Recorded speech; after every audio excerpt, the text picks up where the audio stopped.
Brace yourselves. Pumpkin spice season is coming. If you've been around, you know we're almost to October, and that just means pumpkin spice has literally overtaken every single aspect of our lives. They have both godly and ungodly pumpkin spice products, and I decided to just join in on the craze and make some things made out of pumpkin spice because, you know, why not? I'm going to be making food from 3 different movies. It's Kiki's Delivery Service, which is by Studio Ghibli, Gilmore Girls, which I've never watched, and then of course Harry Potter. From Kiki's Delivery Service, we're going to be making the pumpkin and herring pie that the grandma made for her granddaughter, and the granddaughter was like, yeah, I hate it, this is terrible. From Harry Potter, we're going to be making pumpkin juice as well as pumpkin pasties, and then from Gilmore Girls, we're going to be making Luke's pumpkin pancakes with some homemade cinnamon butter. So yeah, let's get right into it. You in the mood for pancakes? Pancakes, sure. Yeah, I guess we have enough space for pancakes. Because I'm making pumpkin pancakes, and it comes with homemade cinnamon butter. Let's start by making the pancakes. You're going to need 1 egg, a cup of pumpkin puree, and then 1.5 cups of milk. You're going to add the vinegar as well as your sugar and some oil in there, baking soda, baking powder, and you're just going to mix it all together with a hand whisk. Then you're going to add the flour and then a whole bunch of spices. So like pumpkin spice seasoning, cinnamon, nutmeg, cardamom. Just add that all in there. Mix it all together really well. I'm not going to lie, the recipe said like 3 tablespoons of sugar, but I added 1/3 cup because it really needed it. And I just, again, mix it all together, and that's the batter. It looks kind of like that. To make a pancake, you have a pan, you heat it up, you add some oil, you flip it over. That's kind of the general consensus of a pancake. These ones were a little thick, so it didn't really bubble, but it was fine. For the cinnamon butter, I added butter, powdered sugar, softened butter, honey, and then I added an ungodly amount of cinnamon, whipped it together. This is why you have to make sure your butter is soft because it took forever. But then you get this nice poop looking situation. And here's where I try to be fancy. I was like, oh, I'm going to make a swirl. But 1, it looked like poop. And then 2, because my butter was too soft, it melted. And then I tried to cover it with powdered sugar and it just looked like poop. It looks like dirty snow, basically. However, the taste of the pancake is actually pretty good. Not the pancake itself. The taste with the brown cinnamon sugar is, or what is it? Regular cinnamon sugar is delicious. Like, it tastes super good. I added more powdered snow. Chew! Added some maple syrup and I ate it and it was solid. The winner for sure is definitely the sugar cinnamon. This is delicious! And yeah, so that's my rating. I think with the cinnamon butter, it is an 8 out of 10, and without it, it is only a 6 out of 10. Moving on. Well, what do you expect? Pumpkin juice? This is the pumpkin juice from Harry Potter. You're going to start off with pumpkin puree, add in apple cider, white and brown sugar, and mix it up very well. Then you're going to add your pumpkin spice seasoning, so cardamom, cinnamon, nutmeg, cloves, ginger, the usual vibe. Mix it up really well, and then from here on you can drink it, but I like my drinks really smooth, so I did take a strainer and I just filtered out the little pumpkin pulp things that were in there until it was nice and smooth. I took a spoon, used it to like help smooth it out because it was needed, and took a drink. I drank mine with a cinnamon straw because that's the only very fancy, but when I tell you that this was so delicious, pour it in my mouth. Pour it all in my mouth right now. That is legitimately how I felt. This is a 9 out of 10 for me. It is delicious. I really have no notes on how to make it better. I think it's great. Maybe a 10. I don't give things 10, but it was really good. Anything off the trolley, dear? We'll take the lot.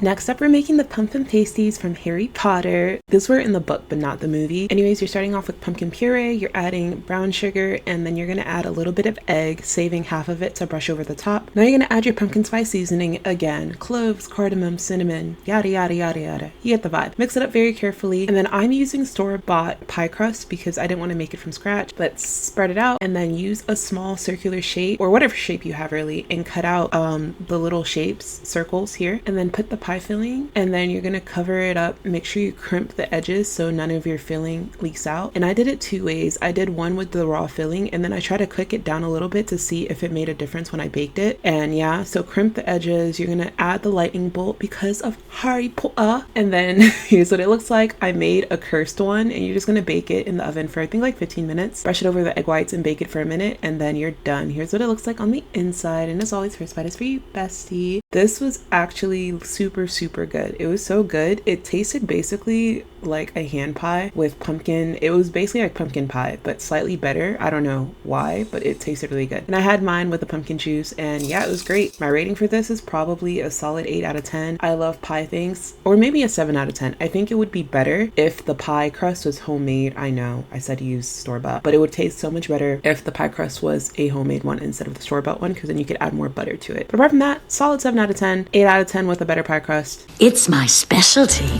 herring and pumpkin pot pie. All right, so we're gonna start making the pumpkin and herring pot pie. I'm just saying this as a forewarning. There's a lot of steps that goes into this, but let's get started. You're gonna start off with some store-bought pie crust. I'm cutting it to shape of my pan because I'm gonna be baking it before everything else. I baked it for 15 minutes and it came out crispy, which is what I wanted. Next, I'm gonna be using some puff pastry, and I'm going to try to craft the fish / the topping of the pie. As you can tell, sculpture was not my strong suit in art class, but I am doing my best to make it look like a fish. Then I made the little eyeball, and I gave the fish its stripes, and then cut in the tail as well as the little fins. And then you have to put it in the fridge because puff pastry needs to be kept cold, so I kept it in the fridge. Now we are going to be making some brown butter because this is going to be going in the pumpkin part of the dish. So just brown my butter and then set that aside. And then in another container, I am browning some onions in some butter, added a little salt and pepper, and then I'm mixing the onions and the brown butter together with some pumpkin puree, letting that mix in very well. And then I'm going to season it with some salt, some pepper. I added onion and garlic powder as well as some gochugaru because why not? And then just mixed in everything together. You have to be careful not to over salt this because there's going to be other components added to it as well. But yeah, just make sure that was combined. Next, I'm going to be making a beurre blanc, I want to say. No, not a beurre blanc. I'm making a bechamel for the pie basically. So it's flour and butter. You let that cook down until it's like a paste. Then you're going to add your milk to it. I'm using almond milk, but it doesn't matter. Do not let it boil like this. You see how it's boiling like crazy? Don't let it get to that point. It's not supposed to do that. It's supposed to let it cook until it thickens up a little bit. Then I added some lemon zest, and then I'm going to add some lime juice. I don't know why I said lemon juice. I'm adding lemon juice. Look at it squirting. Like, why is it doing that? It's coming out from the wrong side. And a little bit squirted in my eyes. Very gross, but it's fine. You do that to your lemon, get out all the juices, and you're going to add some parsley and basically just mix that up with some Parmesan cheese. Let it get nice and melty and thick, and that's basically the bechamel. It was really delicious. Here is the herring part of the herring pot pie. I'm not gonna lie, the smell was atrocious.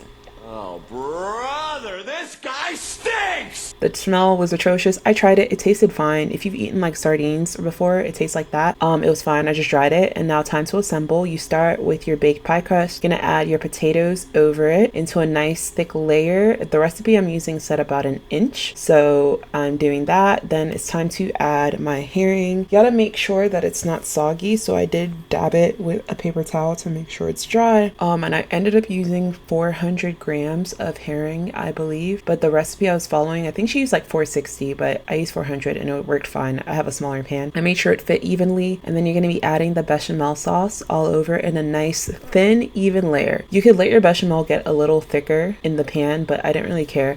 So this is what it looks like. I added that. Then I'm going to add my crust. This is another piece of puff pastry. Put it all over the top, and then you're going to assemble the very cute fish design. It's stripes. You're going to put the stripes one way. I don't know why I swapped it around. This is a square pan, so it doesn't matter, but I added the stripes, the 5 stripes, and then I added my fish. It's been in the fridge, positioned it very nicely, made sure everything was looking tip top the way it was supposed to, and then I baked it at the oven for a long time. I baked it for like 40 minutes, almost 50 minutes, and I should have baked it longer because the middle part of my puff pastry is a little damp, as you'll see soon. But yeah, cutting out a piece, it looked promising and it smelled fine. I've never had a casserole before, but I'm assuming this is some type of casserole. It smelled fine. It didn't smell like fish or anything. So I was a little interested to try it because, you know, the top is puff pastry, which is crispy and delicious, and the bottom is potatoes, savory potatoes, which is fine. But here's what it looks like. The fish looks perfectly cooked. Its first bite is for you, bestie. Take a look at it. It looks interesting. And I will say, when I tasted it, it tasted interesting because the individual components taste fine together. Like the potatoes tasted good, the bechamel tasted good, the fish tasted fine, but when I put them together, I don't know. Like, the dish reminds me of, I don't know if you've ever had a British fish pie, but this basically seemed like a British fish pie. Like, you could taste the fish, the herring flavor is pretty, it's not super strong, but it's there. And the pumpkin, I should say, doesn't really taste like anything. It would have worked just like a potato. And in fact, it's seasoned like a potato. So all in all, I guess I'm just a little confused. So I am confusion. But it tasted okay. I would give it a 5 out of 10. Basically, that is how I think about the whole situation. I'm just confused because it doesn't taste bad, but it doesn't taste good. For me, it's a 5 out of 10 or like a 4 out of 10, like perfectly neutral. Would I want to eat it again? Absolutely not. But did I hate it? Also, absolutely not. It just was there. But yeah. That's all I have for today. Those are the pumpkin recipes that I could find in different movies and a TV show. If you have any other pumpkin recipes you want me to try, or any recipe really you want me to try, or any requests you want me to make, please let me know. Apart from that, thank you all to all my besties. Thank you so much for following, for liking, for subscribing, for like just chatting with me. I really appreciate it. Yeah, see you guys on the next one. Bye.